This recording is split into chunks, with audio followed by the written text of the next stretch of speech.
Meteorologist Nellie Carreño. Nellie, you've been out there in Boston throughout the day. I would have to assume you're noticing the snow ramping up to perhaps its strongest intensity of the day. Would that be right? Oh, you are right. You are right. I am feeling it, especially on this side of my face. I feel it coming in from the northeast.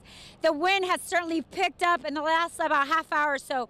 In the last 2 hours, we got about 2 inches of snow. It was rather steady, light to moderate snow, but now it is picking up. It is coming down very hard. You can see it at times. It is blinding snow, and it's certainly getting colder. That the snow is not as wet as it was a couple of hours ago. It's now starting to get a little bit fluffier, but there were a lot of people walking around now. It's a little bit fewer and fewer.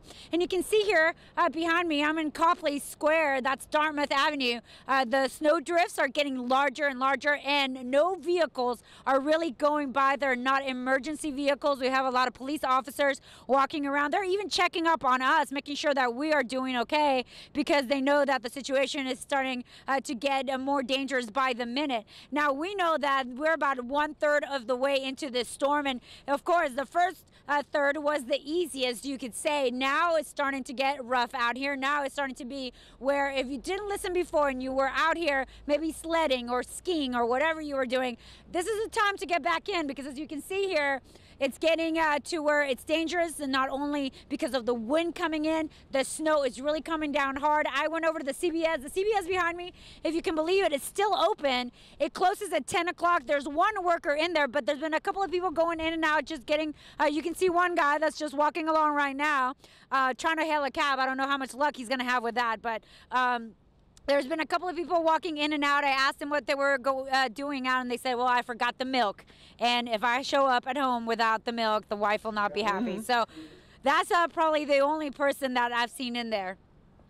All right, Nellie, we can definitely tell that the snow is coming in sideways there, because it's all on one side of your knit cap there. And there are people in the background. They look like they're having fun. Look at the person cross-country skiing. I love it. Behind you. This is great. Oh. Yeah, there are a few people behind me.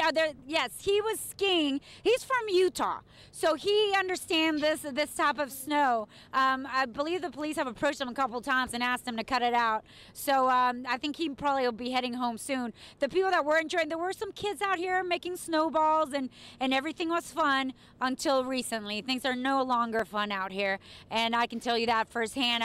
As you were about to toss to me, I was like, please hurry, Tim and Matt, wrap it up. I'm hurting. Nellie, I'm hurting. I love this. And the fact you could turn around and say, yeah, he's from Utah. What are you? You know everybody out there. I love it. I can barely hear you. What? You know everyone out there. You knew that guy was from Utah. You met everyone. Thanks, Nellie Carreño, Boston, Massachusetts. Keep up the great work. We'll come out to you before you're buried in snow.